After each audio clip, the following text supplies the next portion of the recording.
Salut, moi c'est Teneboyoka Joseph de Où investir son argent.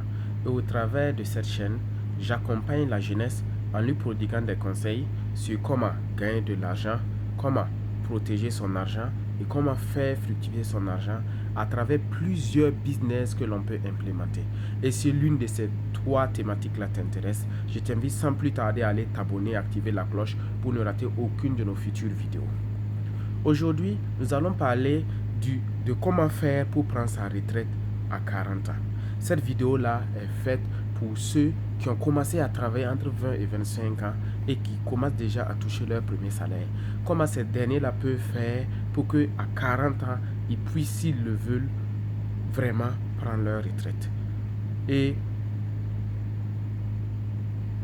ici, dans cette vidéo, c'est pas pour vous proposer des solutions miracles, des solutions qui viennent juste en claquant les doigts. Non, c'est des solutions concrètes que vraiment ces gens-là peuvent mettre en pratique et que vraiment dans 10 ans, 15 ans, ils peuvent réellement prendre leur retraite. Ok, donc sans plus tarder, je me lance dans le vif du sujet. Comment faire pour prendre sa retraite à 40 ans? Sans compter sur une immense fortune venant de la famille, sans compter sur un billet de loterie chanceux ou de PMB. Le premier conseil que j'ai pour cela, c'est de miser sur l'épargne plutôt que sur d'imposants revenus. Pour moi, la solution, la clé, c'est de se concentrer sur plus les dépenses, car on a beaucoup de contrôle sur cela, plutôt que de se concentrer sur les revenus. Est-ce que vous voyez? Donc, pour moi, en se concentrant chaque mois pour mettre le maximum que l'on peut de côté et en utilisant cet épargne-là pour l'investir, c'est déjà le premier pas que l'on peut commencer à poser pour pouvoir prendre sa retraite à 40 ans. Et comment faire pour épargner? Pour moi, c'est en coupant les dépenses répandues, mais qui ne sont pas indispensables. Comme exemple, de dépenses répandues mais qui ne sont pas indispensables. Prenons le cas de quelqu'un qui a besoin d'une voiture. Au lieu d'aller acheter une voiture dispendieuse, une voiture qui est hors de ses moyens, il peut payer une voiture en bonne forme, résistante, même si elle est vieille, mais quand même ça lui permet de rouler et en tout cas de lui permettre le maximum, c'est-à-dire l'argent qu'il allait débourser pour payer cette voiture dispendieuse, ça va lui permettre de mettre cette somme-là de côté pour pouvoir lancer un projet rentable avec ça. Exemple de deuxième dépense que je trouve dispendieux, c'est les dépenses concernant l'apparence. Puisque j'ai dit cette vidéo-là concerne ceux qui ont entre 20 et 25 ans et qui viennent de commencer à toucher leur premier salaire. Comment ces derniers-là peuvent faire pour prendre leur retraite à 40 ans?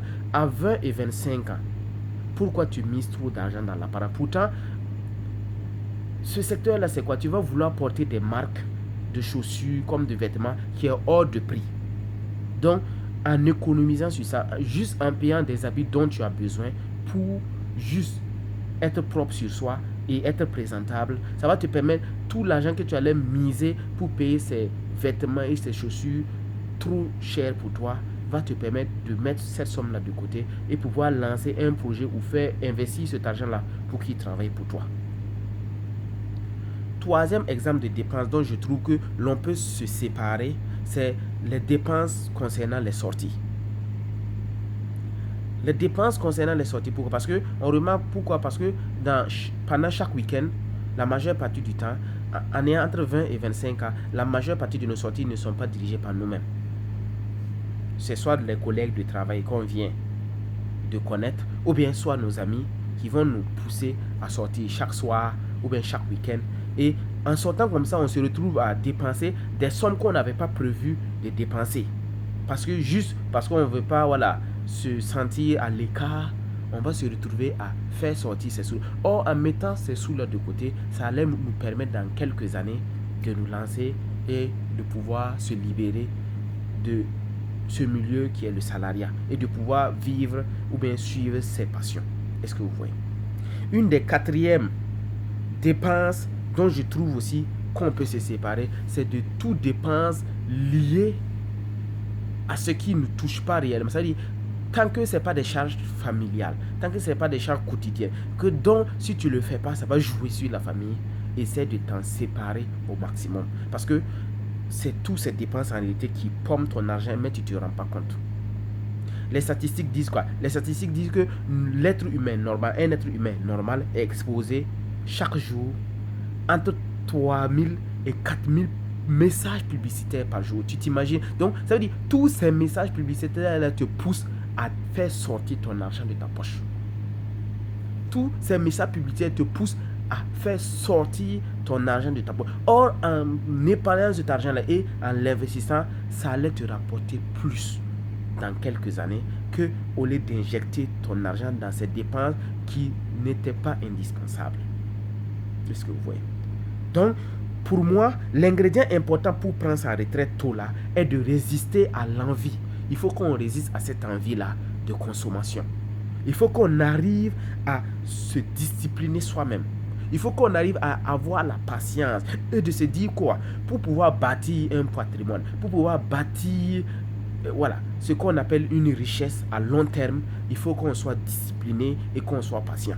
C'est pas parce qu'on a commencé à épargner ces petites sommes d'argent en mettant 10 000 de côté, 20 000 de côté, 30 000 francs de côté chaque mois qu'on se dit qu'on ne va pas avancer. Non. C'est un plan qui a été planifié sur 10 à 15 ans. Parce que c'est sur 10 à 15 ans minimum qu'on peut réellement commencer à avoir des résultats concrets dans notre vie. Ce n'est pas en une semaine, ce n'est pas en un mois, ce n'est pas en un an. On peut commencer à avoir de vrais résultats dans notre vie à partir de 10 ans, 15 ans. Et un des hommes, si ceux qui lisent les livres le connaissent bien, il s'appelle Anthony Robbins. Anthony Robbins dit quoi? Anthony Robbins dit qu'on a tendance à surestimer ce qu'on peut faire en une année et à sous-estimer ce qu'on peut faire en 10 ans. Donc, ce qu'on peut faire en une année, on a tendance à dire on peut faire plus. On cite, ça finit. Mais ce qu'on peut faire en 10 ans, on a tendance à dire, bon, telle chose, c'est pas...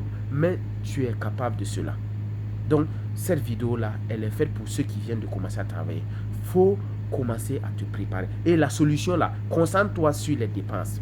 Parce que c'est la seule partie que tu as le plus de contrôle. Parce que c'est à toi de commencer à mettre la main dans ta poche pour faire ça. Donc, le choix te revient.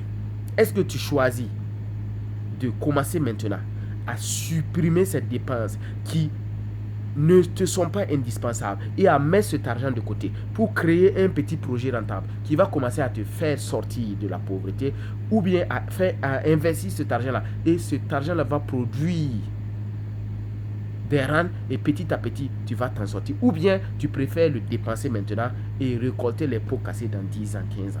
Donc ce choix te revient. Ce choix te revient. Sinon, prendre sa retraite à 40 ans est possible. Parce qu'en mettant ces petits sous de côté, pendant chaque mois, en 10 ans, tu auras un patrimoine qui va te permettre de te lancer dans un projet sérieux, dans un projet qui peut réellement changer ta vie. Donc, c'était le conseil que j'avais pour vous ce soir. Je vous invite à vous abonner, à activer la cloche pour ne rater aucune de nos futures vidéos. À la prochaine. Merci.